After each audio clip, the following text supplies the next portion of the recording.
As we enter a new phase of aggressive scalability, we require a different leadership dynamic. Stability is no longer our greatest need, speed is. As of today, Victor continued, his voice sharp and precise, Danielle Foster will be stepping down as Chief Operating Officer. Her contributions to Arcturian Technologies have been substantial. We are, of course, grateful. The words landed with surgical precision, not emotional, not dramatic, calculated. The final slide of my presentation still glowed behind me. Q2 revenue surge, crossing the $60 million threshold. Minutes ago, this room was applauding. Now it was suffocatingly silent. Victor's eyes swept across the boardroom, inviting unspoken agreement. No one spoke. Some board members shifted uncomfortably, while others, particularly his hand-picked executives, stared straight ahead with carefully neutral expressions.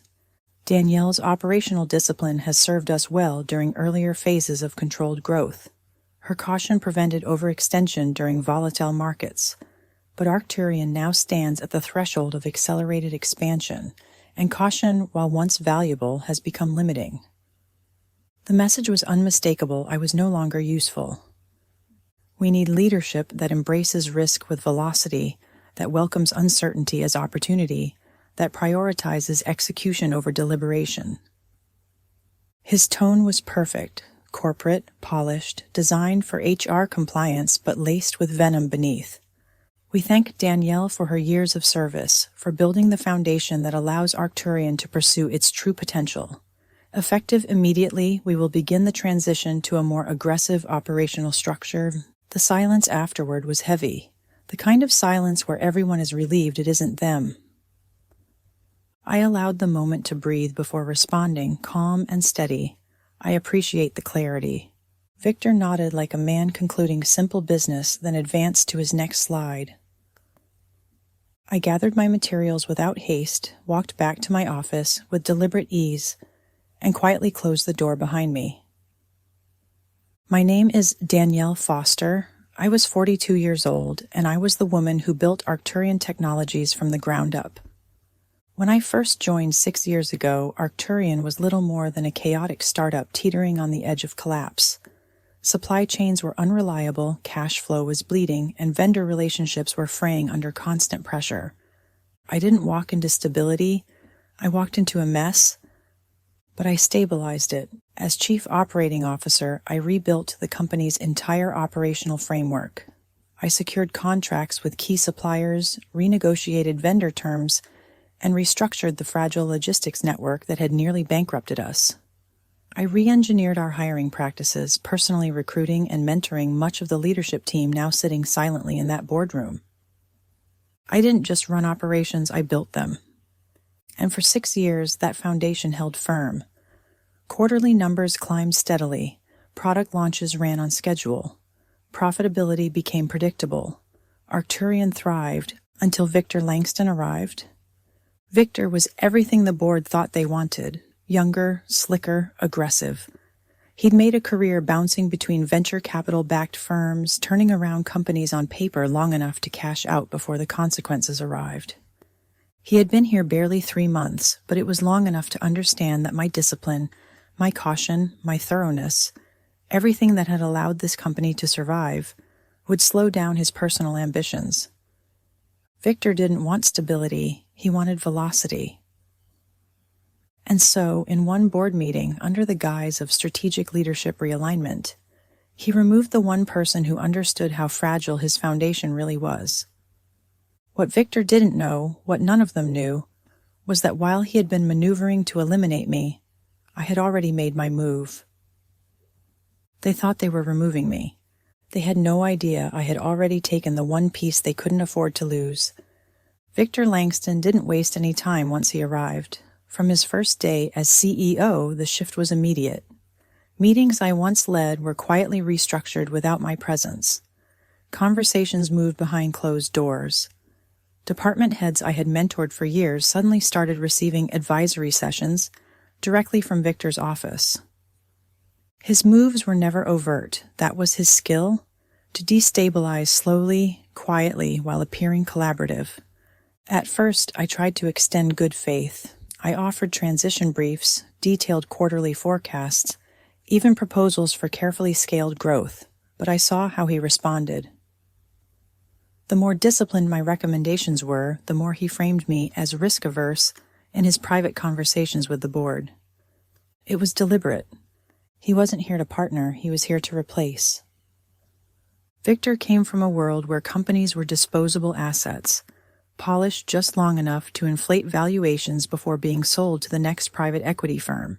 To him, operations were background noise, and I had become part of that noise. The real turning point came 6 weeks after his arrival. I returned early from a vendor meeting and passed by his executive assistant's office.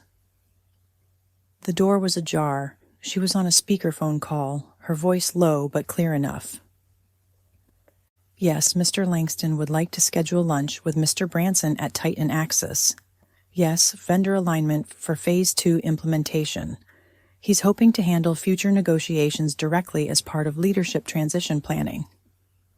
Titan Axis, they were our largest vendor, one I personally negotiated with for 5 years. They didn't just supply products, they controlled critical portions of our data infrastructure. Without them, Arcturian's new AI product line wouldn't survive 6 months. Victor wasn't just cutting me out of strategy, he was cutting me out of my own contracts. What Victor didn't know, what nobody in that room knew, was that Titan Axis had been struggling financially. Quietly, discreetly, I had been reviewing their quarterly filings. Rising debt, weakened liquidity. They were looking for an exit and they were vulnerable. That was the opening. 2 months before Victor even arrived, I had quietly contacted an old classmate from graduate school, Elaine Kim, now a senior partner at Sentinel Equity Partners. Through a shell holding company, we submitted an acquisition offer, clean, quiet, fully financed. The paperwork was finalized less than a month after Victor took his first office tour. Titan Axis was mine. Legally, privately, discreetly, fully owned through Sentinel. Victor thought he was undermining my influence. What he never realized was that he was standing on infrastructure I now controlled. When he made his grand announcement in the boardroom that day, he thought he was cutting me loose. But I had already taken the one thing he needed most. He just hadn't figured it out yet. The moment Victor was appointed, I knew my time at Arcturian was limited. Men like him don't share power, they dismantle it. But what most people fail to understand is that operations isn't just paperwork or process charts, operations is leverage. And I had spent 6 years embedding myself into every corner of the machine he was now trying to commandeer. Titan Axis was the linchpin. They weren't just a vendor, they were the arteries of Arcturian's newest and most ambitious product, the Nova Hub, our AI-powered operational platform. Every supply chain forecast, real-time logistics algorithm, and predictive maintenance system relied on Titan Axis's proprietary data infrastructure. Without it, Nova Hub couldn't function. I had built that relationship from nothing. 5 years ago, Titan Axis was just another hungry software vendor trying to break into the enterprise market. They needed a flagship client. I needed a vendor that would build custom solutions to our specifications. Over time, they became more than a partner, they became dependent. Nearly 40% of their revenue came directly from our contracts, and I made sure those contracts were deeply integrated. But dependence is a double-edged sword. The deeper they went with us, the more financially exposed they became. I watched their quarterly filings quietly for years. I saw the debt levels rising, the cash flow tightening. They needed new capital, they needed an exit. When Sentinel Equity Partners approached them, it wasn't framed as a hostile takeover. It was framed as salvation. Sentinel was well known, deeply capitalized, and offered stability. The offer was discreet, fully funded, and positioned under a clean holding entity, Avalon Strategic Holdings. My name never appeared on a single page. I didn't need public credit. I needed control. By the time Victor started his backdoor conversations with Titan Axis's CEO, the deal was already closed. Titan Axis now answered to Avalon. Avalon answered to Sentinel, and Sentinel answered to me. Victor's assistant scheduled the lunch. The vendor politely declined. Going forward, their CEO told Victor's office. All discussions will need to be directed through new ownership and client relations leadership. Victor never connected the dots, not yet. He thought it was just routine M&A activity, a noise happening above his pay grade. But as he pressed forward with his Phase 2 plans, each layer of his expansion depended more heavily on systems now controlled through my ownership. I stayed silent. The day after my termination, HR sent me the predictable checklist: severance paperwork, knowledge transfer documentation requests, and the polite formality of a professional exit. "Danielle, we'd appreciate your assistance in preparing documentation for your successor," the email read, signed by HR Director Melanie Crawford. I smiled at the wording. After all, Victor had just dismissed me in front of the entire leadership team, and now he expected my help. Still, I responded professionally. "Melanie, I will ensure all relevant deliverables are properly documented and transferred. Regards, Danielle."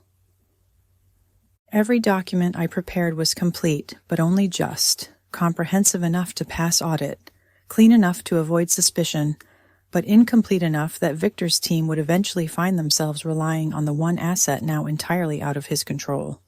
He had fired me from my job. But he was about to discover he had fired the only person who understood how precarious his empire truly was. The countdown had already begun. And Victor didn't even know it. The first cracks appeared sooner than even I expected. 3 days after my exit, I received a call from my attorney, Marissa Chen. Her voice carried a calm, almost amused tone as she spoke. "They've started poking around," she said. "Procurement reached out to Titan Axis this morning trying to finalize Q4 supply schedules. They didn't expect to be told the vendor is now under new ownership." I leaned back in my chair, allowing the words to settle. This was the moment Victor's perfect little house of cards had its first wobble. "What did Titan Axis say?" I asked. "Exactly what we prepared them to say," Marissa replied. "All negotiations now go through Avalon Strategic Holdings. No exceptions, no further disclosures." The silence on Victor's side must have been deafening. His plan to fast-track vendor contracts for his aggressive Phase 2 rollout suddenly collided with a new reality. The vendor he assumed was still his to control was no longer answering his calls. By Monday morning, word was starting to ripple through the company. My phone buzzed with a text from one of my most trusted former colleagues, Elena, who still worked inside Arcturian. "Danielle, something's happening. Victor's been in back-to-back closed-door meetings all morning. Procurement looks rattled. DevOps just had an emergency sync. Nobody knows what's going on, but people are nervous." I didn't reply. There was no need. Uncertainty was doing my work for me. Victor hadn't realized yet that Titan Axis wasn't simply another vendor. They were the artery that fed his entire expansion model. The Nova Hub platform, his golden ticket for investor pitches, couldn't function without Titan Axis's proprietary integration layer, the one I had personally designed, customized, and negotiated over years. Arcturian didn't just lose a supplier, they lost the core of their infrastructure. By Tuesday afternoon, another message came through from Elena. "He's getting paranoid, demanding full vendor audit reports from every department head. Legal looks worried. IT compliance has been looped in." And still, I remained silent. Victor's confidence was starting to fracture under the weight of information he didn't have. Every attempt to renegotiate, every internal memo he pushed downstream ran into the same roadblock. Avalon now controlled Titan Axis, and Avalon's client relations division would only engage on Avalon's terms. My terms.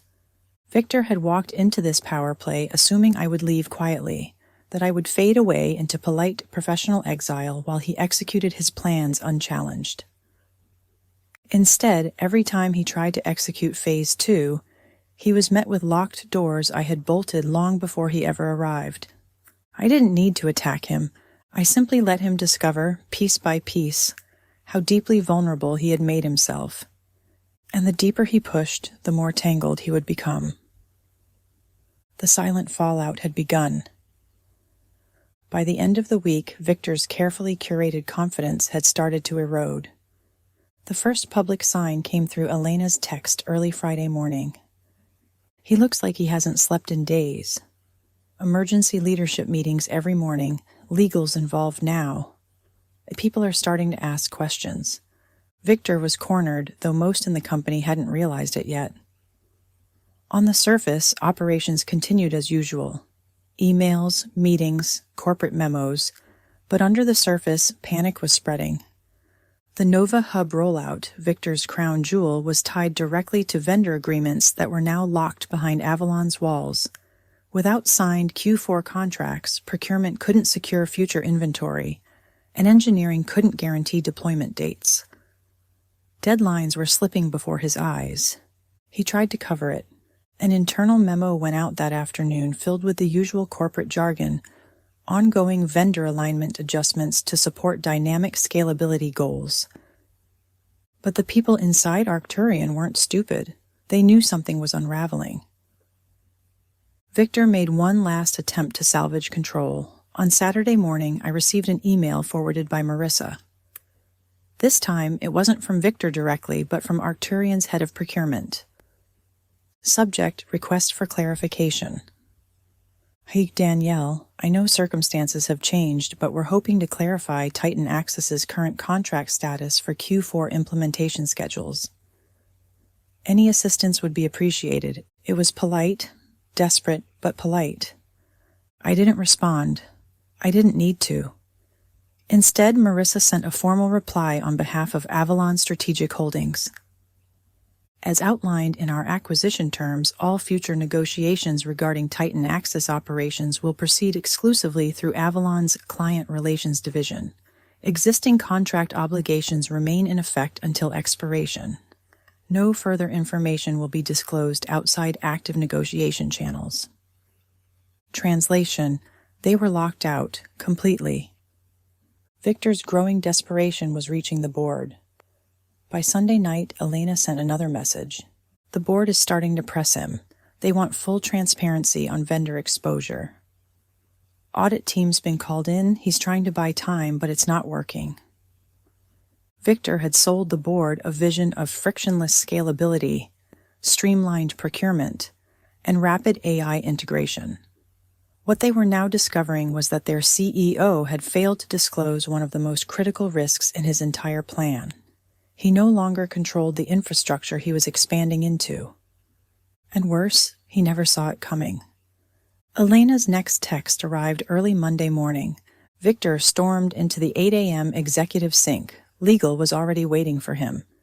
He looks cornered. The cracks weren't just appearing anymore. The structure was beginning to collapse. And still, I remained silent. Because silence is what makes the unraveling louder. By midweek, Victor had no choice but to formally engage with Avalon.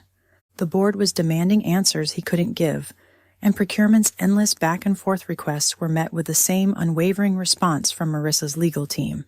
The dependency was no longer theoretical, it was operationally crippling. Without a resolution, Nova Hub's next phase wouldn't launch, and that would be the board's problem just as much as his. The first formal inquiry arrived through Arcturian's legal counsel. A request for revised licensing terms disguised politely as an opportunity for mutually beneficial partnership realignment. We already knew they would blink first. Marissa and I sat together in my office at Avalon's headquarters reviewing their proposal. They're pretending like this is still a routine vendor discussion, Marissa said, scanning the carefully worded document. They're hoping you'll negotiate like you're still an internal operator. I smiled faintly. They still haven't accepted that I don't work for them anymore. Our counter-proposal was already prepared. Weeks earlier, I had anticipated this moment. Titan Access's previous agreements had been generous: volume discounts, favorable service level agreements, flat-rate infrastructure access, all designed under my leadership to optimize Arcturian's scalability. That generosity was over. The new terms were structured for leverage, not growth. Standard enterprise rates, full market pricing, 22% premium for proprietary data integrations tied to Nova Hub infrastructure, monthly billing, no volume discounts, strict penalties for delayed payments or contract breaches, 6-month grace period under transitional pricing to appear fair. Public acknowledgement of Avalon Strategic Holdings as the exclusive rights holder. Marissa read the summary aloud, almost enjoying the precision of it. "It's not predatory," she said. "It's business. They had every opportunity to protect themselves." I nodded. "And if they refuse, they're free to rebuild their entire data stack from scratch." We both knew they couldn't. Rebuilding Titan Axis's custom infrastructure would take 18 months at minimum, assuming they could even find the engineering talent to replicate what had been developed under my oversight. That afternoon, Marissa transmitted the official proposal to Arcturian's legal team. Their reply came less than 24 hours later. Polite, carefully worded panic. They requested further dialogue to explore mutually agreeable adjustments. Translation: they couldn't afford it. They wanted me to flinch. I didn't. Marissa's reply was brief and final. As outlined, our terms are non-negotiable unless accompanied by a substantial equity position or full acquisition offer. We remain open to further discussion should Arcturian wish to explore either option. They had no real alternatives. The entire Nova Hub product, Victor's Phase 2, was now structurally dependent on access I fully controlled. By Friday, Elena texted me again. "It's spreading. Finance knows, engineering knows. Even HR is hearing rumors now. Victor pulled DevOps into a locked-door meeting this morning. Everyone's talking about who really owns Titan Axis." I let out a quiet breath as I read her message. The board had gambled on Victor's promises. Now they were realizing just how badly he had miscalculated. Victor still hadn't called me directly, but that silence wouldn't last much longer. It came late Sunday evening, the email I had been expecting. Subject: private board consultation request. From Richard Alston, chairman of Arcturian's board. Danielle, on behalf of the board of directors, I'd like to request a confidential meeting at your earliest convenience. We are conducting a comprehensive review of our vendor relationships and strategic risk exposure. Your insights would be invaluable. Respectfully, Richard Alston, Chairman, Arcturian Technologies. They were finally bypassing Victor. I forwarded the email to Marissa, who responded with only 3 words. "He's losing ground." We scheduled the meeting for Thursday morning. Off-site, private, no Arcturian staff present. That alone told me everything I needed to know. The board was preparing to clean up his mess, but they needed to understand exactly how deep the hole went. On Thursday, I arrived at the Halston Executive Center at 9 a.m. sharp. The receptionist greeted me politely and led me into a walnut-paneled conference room where 6 members of Arcturian's board waited. Richard stood as I entered. "Thank you for making the time, Danielle." "Of course," I replied, shaking his hand calmly. "I understand the situation has escalated." The board members exchanged glances, their faces careful but unsettled. I placed a slim black folder on the table. Inside was a full timeline. Legal filings, acquisition dates, vendor contracts, communication logs, every piece of documentation they would need to fully grasp how their CEO had failed to protect Arcturian's most critical assets. I spoke evenly, without malice. As you'll see, Titan Axis was formally acquired by Avalon Strategic Holdings nearly 10 weeks ago. That acquisition includes full ownership of their infrastructure, intellectual property, and existing client contracts, including all proprietary integrations supporting the Nova Hub platform. The weight of the documents was almost audible as they turned the pages. One board member finally broke the silence. Victor never disclosed any of this. I met his eyes, because he never saw it. Another leaned forward, voice quieter. "Why didn't you alert the board sooner?" "Because by the time Victor initiated his restructuring, the transaction was already complete," I replied. "At the time, I was no longer an Arcturian employee. My fiduciary obligations had ended."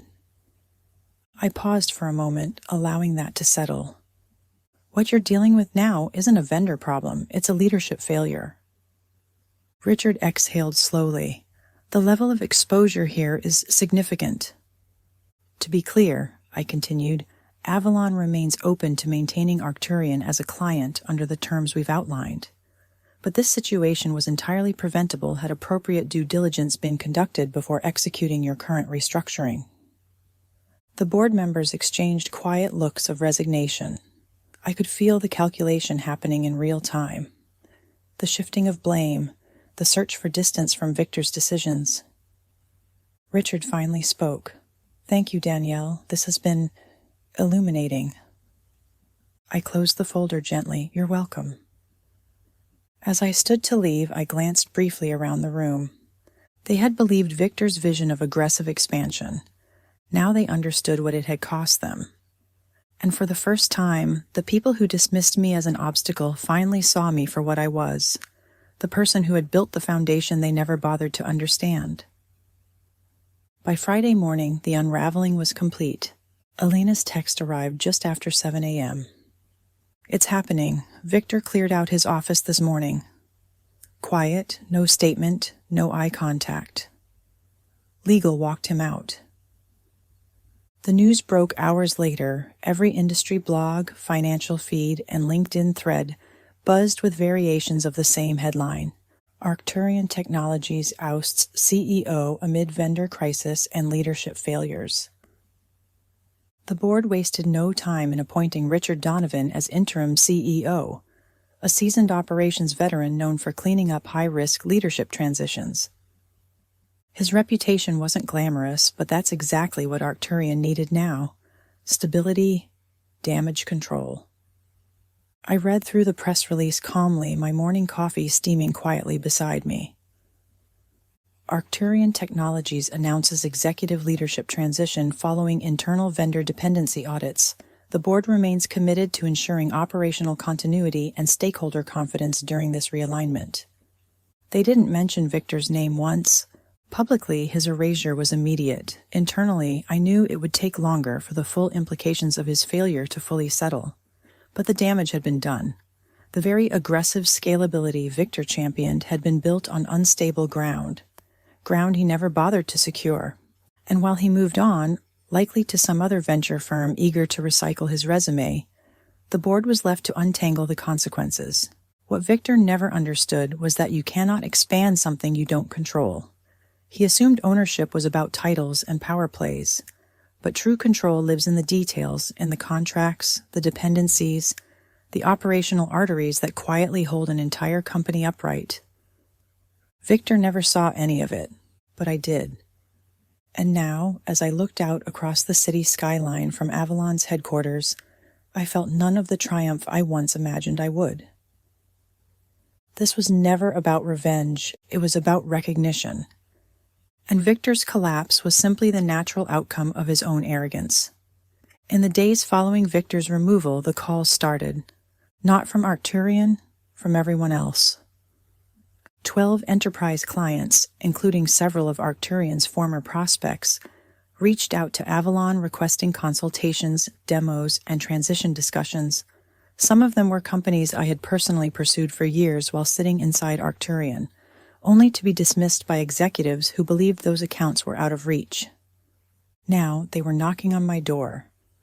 Elaine, my partner at Sentinel, grinned as she pulled up the live dashboard in Avalon's strategy room. You realize you've flipped the balance of power, don't you? I gave a quiet nod. We built the infrastructure, they're just realizing who actually owns it. One by one, companies began migrating their data architecture to Titan Axis under Avalon's terms. They weren't moving because of sales pitches or flashy marketing. They were moving because the operational foundation we had built worked. It always had. And now that Arcturian's vulnerability was exposed, competitors saw the value in stability, the kind of stability I had fought to create for years. Former Arcturian employees began reaching out as well. Elena was the first. Danielle, I'm ready. I've submitted my resignation. If you're still building, I'd like to be part of it. I smiled at her message, replying simply, "Welcome home." More followed. The quiet loyalty I had built over years inside Arcturian was resurfacing. People who had once been silenced under Victor's fast-growth culture were finding their way back, not for revenge, but for the chance to build something real again. Something stable, something lasting. And yet, even as Avalon's growth accelerated, I felt no urge to broadcast my victory. There were no press interviews, no public statements. Because this was never about headlines, it was about proving that methodical leadership, the kind that gets dismissed as too cautious, too slow, too careful, was the very reason Arcturian had succeeded in the first place. Victor had called me a bottleneck. In truth, I had been the stabilizing force holding the entire system together. Without that, everything he built had collapsed in months. That evening, as I walked through Avalon's offices, I passed by a newly installed plaque near the entrance, one I hadn't requested but immediately recognized. The strength of any system lies not in its speed, but in the hands that built it. Beneath the quote was my name. I stood there for a moment, not with pride, but with clarity. They had taken my title, but I had reclaimed everything that truly mattered, and I was just getting started. 1 year after that boardroom ambush, I arrived at Avalon's headquarters early, as I often did. The office was quiet, bathed in the soft light of morning. My footsteps echoed gently across the polished floor, a quiet rhythm that somehow felt heavier with meaning these days. The company was thriving. The migration pipeline continued to grow, with more former Arcturian clients quietly transitioning to our systems. Our client retention was at 98%. Revenue had grown steadily, month after month. And yet, what stayed with me wasn't the numbers. It was the simple, undeniable truth.